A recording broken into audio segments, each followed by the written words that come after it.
जय हिंद साथियों, नमस्कार। ट्रिपल सी की इस क्लास में आज हम डिस्कस करेंगे ट्रिपल सी एग्जाम के लिए 30 अति महत्वपूर्ण प्रश्नों को। यह सभी प्रश्न ट्रिपल सी की पिछली परीक्षाओं में पूछे गए प्रश्न हैं, इसीलिए वीडियो को ध्यान से आप जरूर देखिएगा। साथ ही साथ इनसे संबंधित जो पॉइंट्स हैं, जो other questions triple C exam में पूछे जाते हैं, वह भी मैं साथ में एक्सप्लेन करके आपको बताऊंगा, इसीलिए साथ में नोटबुक और पेन आप जरूर रखिए। दोस्तों, ट्रिपल सी एग्जाम के लिए किस बुक से स्टडी करें, ये अक्सर आप पूछते हैं। देखिए, बुक एक बार छप जाती है, फिर वो दोबारा तब तक अपडेट नहीं होती जब तक कि सिलेबस चेंज नहीं होता। इसीलिए हमने आपके लिए ई बुक बनाई है, जिसकी लिंक हमने वीडियो के नीचे दे रखी है। वहां से आप अपडेटेड न्यू ई बुक को डाउनलोड कर सकते हैं। साथ ही साथ एग्जाम से पहले आप ट्रिपल सी की 1100 प्रश्नों की महामैराथन क्लास को जरूर देखिएगा, क्योंकि वह एक क्लास सभी क्लासेस पर भारी है। तो टाइम वेस्ट ना करते हुए चलिए शुरू करते हैं आज की ये क्लास, क्योंकि सीधी बात नो बकवास, यही है अभय एक्सेल की class. Let's begin in this topic.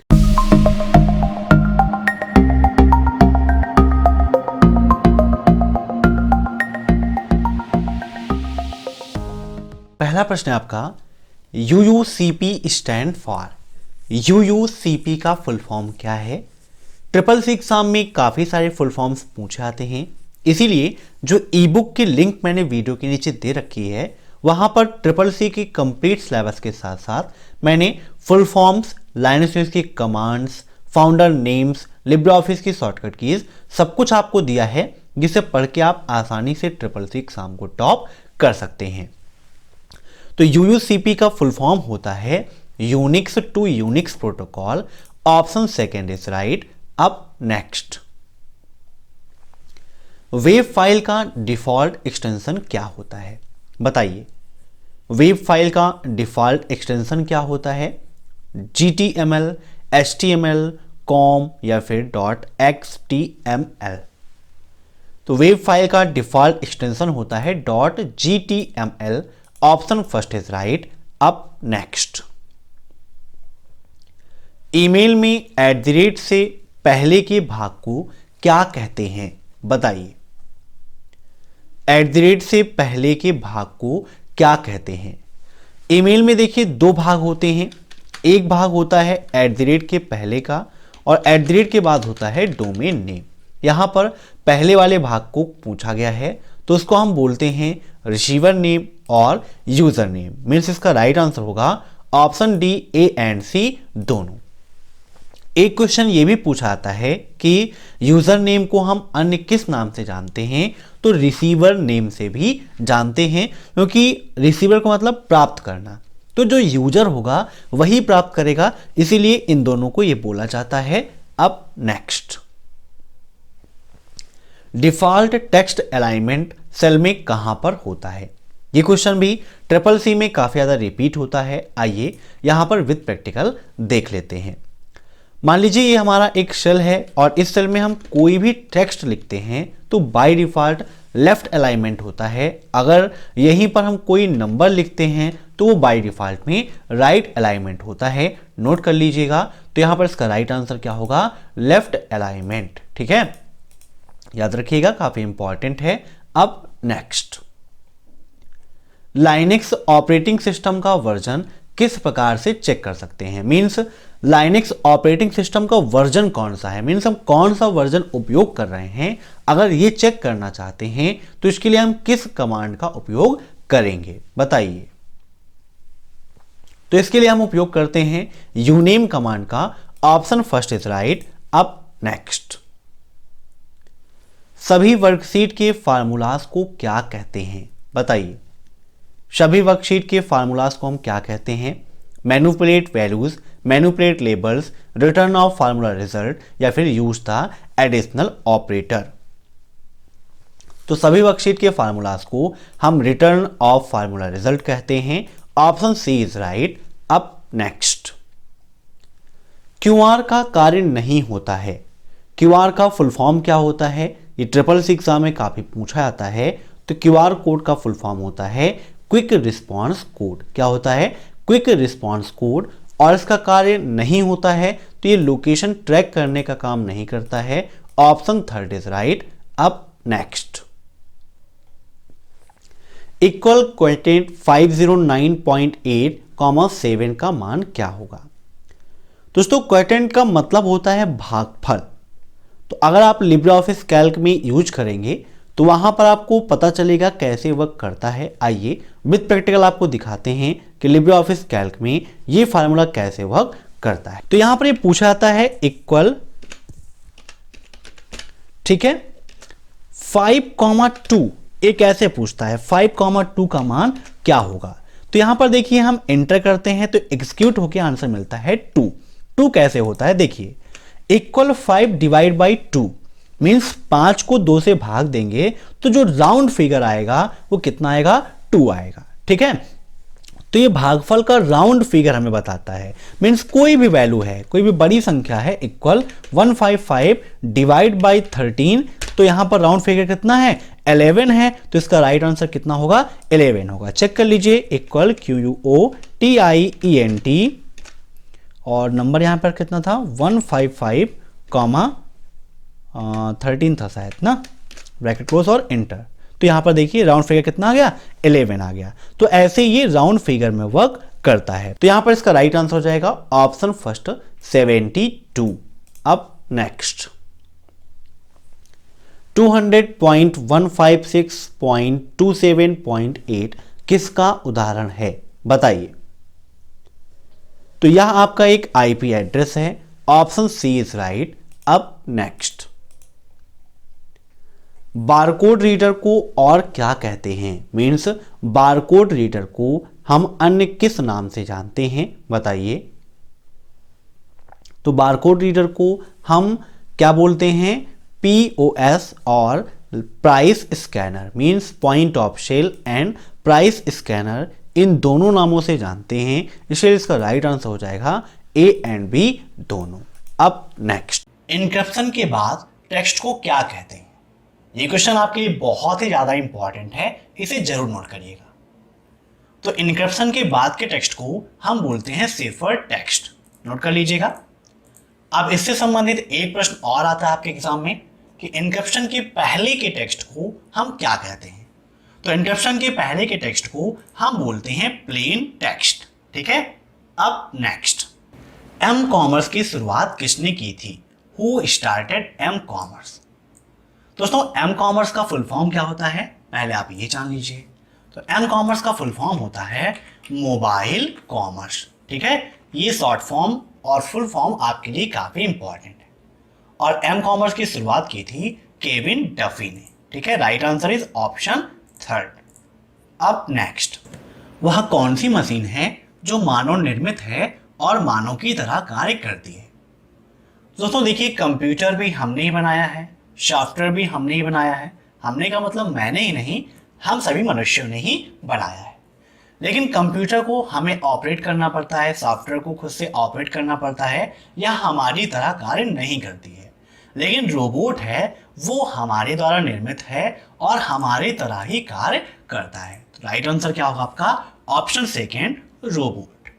अब देखते हैं नेक्स्ट क्वेश्चन। सिस्टम को अंतिम बार कब बूट या बंद किया गया था, यह जानने के लिए किस कमांड का उपयोग करते हैं? हर बार ट्रिपल सी एग्जाम में यूनिक्स और लाइनेक्स की कमांड से संबंधित बहुत सारे प्रश्न पूछे जाते हैं। वैसे ही यह प्रश्न भी है कि सिस्टम को अंतिम बार लास्ट टाइम कब हमने बूट किया था या फिर बंद किया था, अगर यह हमें जानना है तो उसके लिए हम उपयोग करते हैं लास्ट कमांड का। नोट कर लीजिएगा, काफी इंपॉर्टेंट क्वेश्चन है आपके लिए। ठीक है, तो लास्ट कमांड का उपयोग हम करते हैं। अब नेक्स्ट, AMO LED का पूर्ण रूप क्या है? एग्जाम में बहुत सारे फुल फॉर्म पूछे जाते हैं, जिसके लिए मैंने अलग से वीडियो बनाया है जहां पर मोस्ट इंपॉर्टेंट 100+ फुल फॉर्म आपको बताए हैं जो ट्रिपल सी में पूछे जाते हैं, जिसकी लिंक मैंने नीचे दे रखी है, वहां से आप उसे देख सकते हो। What is the full form of AMO LED? तो इसका राइट आंसर होगा active matrix organic light emitting diode. ठीक है, अब LED का फुल फॉर्म क्या होता है? Light emitting diode. वैसे ही यहाँ पर AMO ऐड हो गया है तो बन गया है active matrix organic light emitting diode. Writer में प्रिंट प्रीव्यू की शॉर्टकट की क्या है? जैसे MS ऑफिस में हम प्रिंट प्रीव्यू के लिए कंट्रोल प्लस F2 का यूज करते थे, वैसे ही राइटर में प्रिंट प्रीव्यू के लिए हम क्या यूज करते हैं, आइए विद प्रैक्टिकल में आपको दिखाता हूं। दोस्तों ये है आपका लिब्रे ऑफिस राइटर और प्रिंट प्रीव्यू का ऑप्शन आपको मिलता है फाइल मेनू के अंतर्गत। यहाँ पर जूम करके आपको दिखाते हैं। यहाँ पर फाइल मेनू के अंतर्गत ही आपको new, open, open remote, recent documents है ना, close, save, save as, save remote, save a copy, save all, ये सारे ऑप्शंस मिल जाते हैं। जहां पर लास्ट में आपको प्रिंट और प्रिंट प्रीव्यू का ऑप्शन दिया गया है। प्रिंट करने की शॉर्टकट की होती है कंट्रोल प्लस पी और ऐसे ही प्रिंट प्रीव्यू के लिए हम control plus shift plus O का उपयोग करते हैं। ठीक है, यहां पर प्रिंट प्रीव्यू पर आप क्लिक कर देते हो तो आपके सामने आपका डॉक्यूमेंट का प्रीव्यू दिखाई देता है। अगर यहीं पर आपको जूम साइज बड़ी करनी है तो यहां से आप बढ़ा सकते हो, 150 कर देंगे तो ऐसे आपको पूरा पेज दिखाई दे रहा है। मान लीजिए इसे प्रिंट करना है इसे, तो आप प्रिंट पर क्लिक कर दोगे तो यहाँ से प्रिंट भी आप कर सकते हो। फुल स्क्रीन में देखना है तो यहाँ पर आप क्लिक कर देंगे तो आपको फुल स्क्रीन मोड में दिखाई देगा। और यहाँ से क्लोज करने के लिए प्रेस करना है आपको एस्केप के द्वारा वहां से आप इसे क्लोज कर सकते हो। तो यहाँ पर इसका राइट आंसर क्या होगा, कंट्रोल शिफ्ट एंड ओ। अब इससे संबंधित आपके एग्जाम में एक प्रश्न ये पूछा जाता है कि क्या प्रीव्यू के दौरान हम अपने डॉक्यूमेंट में कोई भी चेंजिंग कर सकते हैं, तो बिल्कुल फॉल्स हो जाएगा। जब आप प्रीव्यू देख रहे हो तो आप अपने डॉक्यूमेंट में कोई भी चेंजिंग नहीं कर सकते। प्रीव्यू का मतलब ही है सिर्फ डॉक्यूमेंट को प्रिंट करने से पहले देखना कि हमारा डॉक्यूमेंट्स कैसा है, उसमें कोई गड़बड़ी तो नहीं है, प्रिंट करने पर हमें कैसा दिखाई देगा। ठीक है, समझ गए आप लोग। अब देखते हैं नेक्स्ट क्वेश्चन। लाइट पेन एक इनपुट डिवाइस है, बताइए। ट्रू एंड फॉल्स के भी काफी क्वेश्चंस एग्जाम में आते हैं, इसीलिए ट्रू एंड फॉल्स को आप हल्के में मत लीजिएगा। ये आपको ट्रिपल सी एग्जाम में टॉप भी करा सकते हैं और कभी कभी फेल भी करा सकते हैं, लेकिन फेल किसी को भी नहीं होना है जो भी स्टूडेंट्स क्लासेस को अटेंड कर रहे हैं। तो इसका राइट आंसर क्या होगा, ट्रू। अब नेक्स्ट, क्यूआर कोड का क्या अर्थ है, what is the full form of QR code. ये काफी इंपॉर्टेंट है आपके लिए। तो क्यूआर कोड का फुल फॉर्म होता है quick response code. Triple C में बहुत ज्यादा पूछा आता है।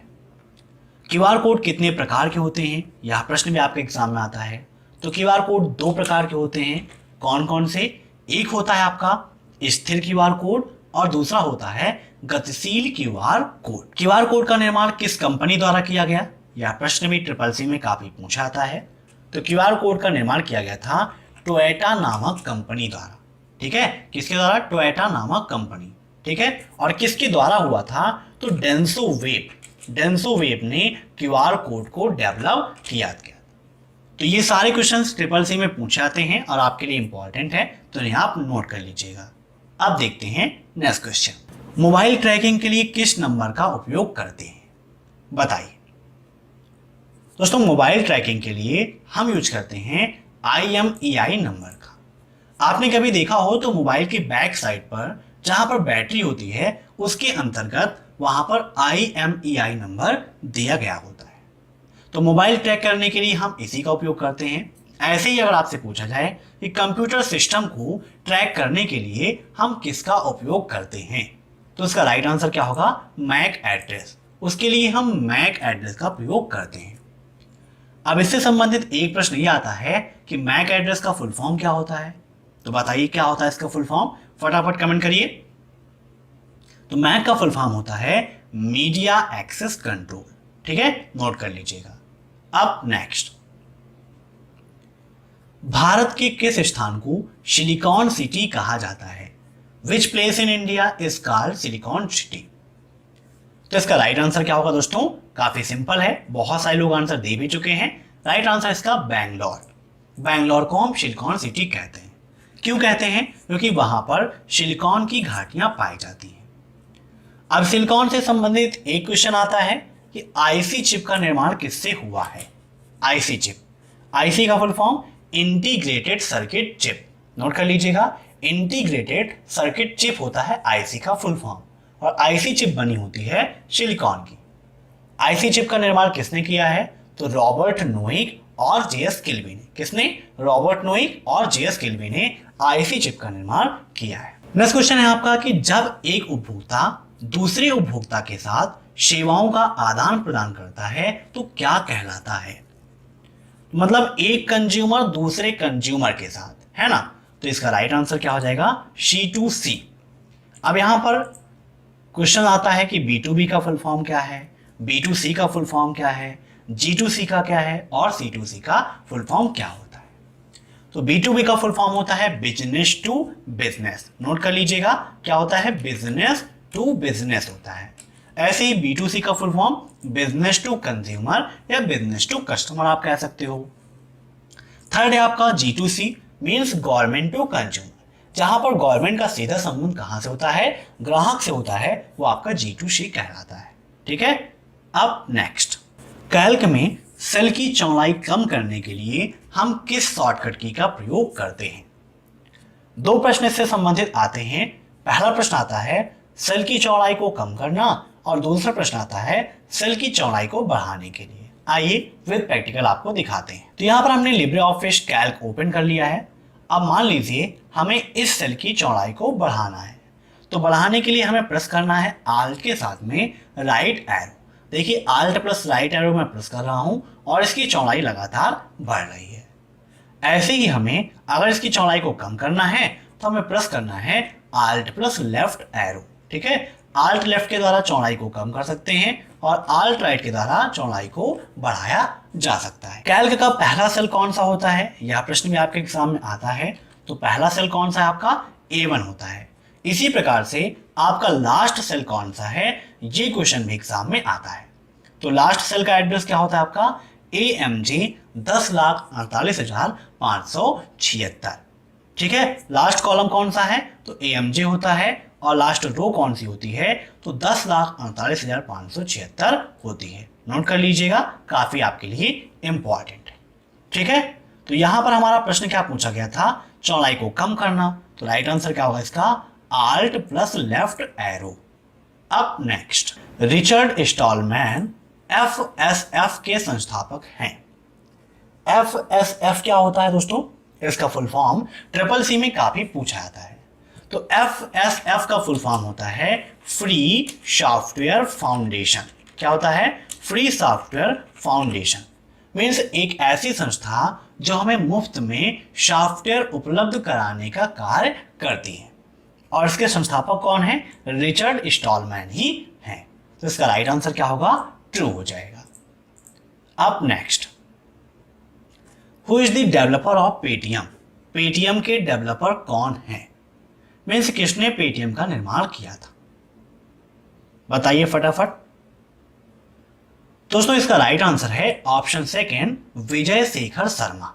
ठीक है, नोट कर लीजिएगा, विजय शेखर शर्मा।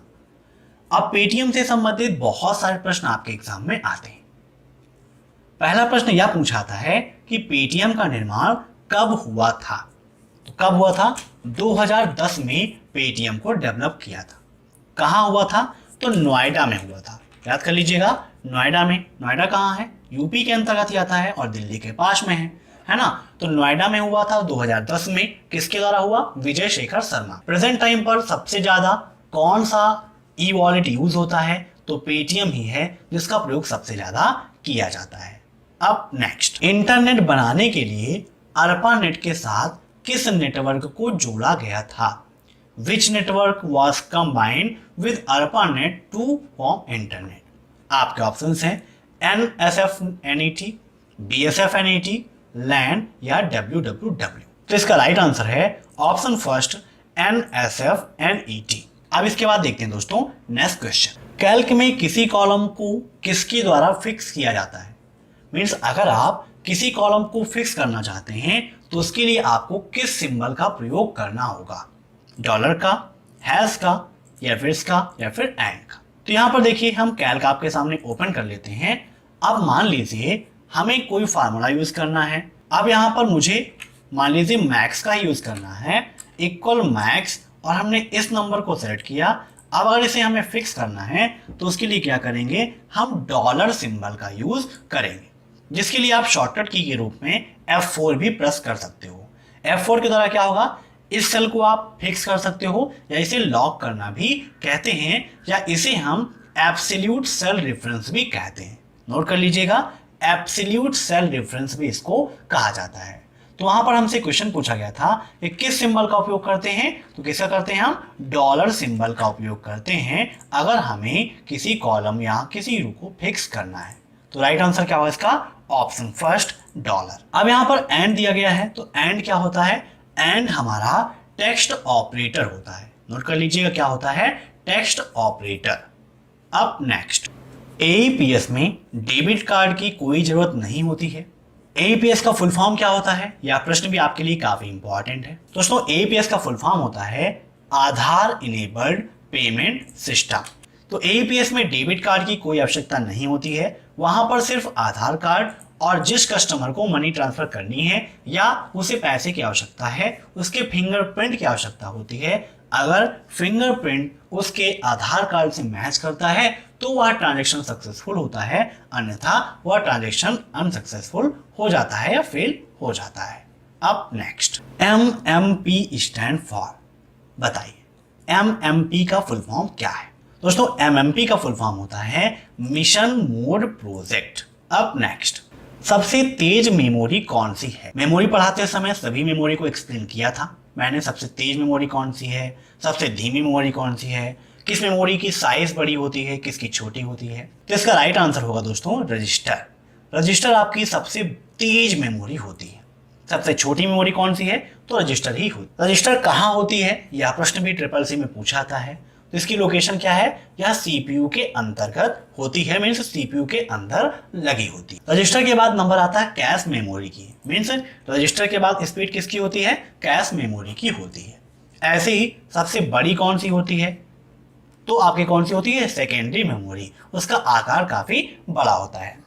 जिस मेमोरी का आकार जितना बड़ा होगा उसकी स्पीड उतनी कम होगी, और जिसका आकार जितना छोटा होगा उसकी स्पीड उतनी ही तेज हो। तो ये थे आज के अति महत्वपूर्ण प्रश्न। मैं आशा करता हूं कि आपको यह क्लास पसंद आई होगी। अगर आपको यह क्लास पसंद आई हो तो वीडियो को लाइक जरूर करिएगा, साथ ही साथ कमेंट बॉक्स में अपना सुझाव जरूर दीजिएगा, और ये क्लास कैसी लगी ये भी आप जरूर बताइएगा। साथ ही साथ चैनल पर नए मेहमान हैं तो चैनल को सब्सक्राइब कर लीजिएगा, और एग्जाम से पहले ट्रिपल सी की 1100 प्रश्नों की महामैराथन क्लास को देख लीजिएगा। और पीडीएफ की आवश्यकता है तो वीडियो के नीचे लिंक है, वहां से आप पीडीएफ को डाउनलोड कर सकते हैं। Thanks for watching my video. फिर मिलते हैं नेक्स्ट क्लास में, तब तक के लिए बाय बाय।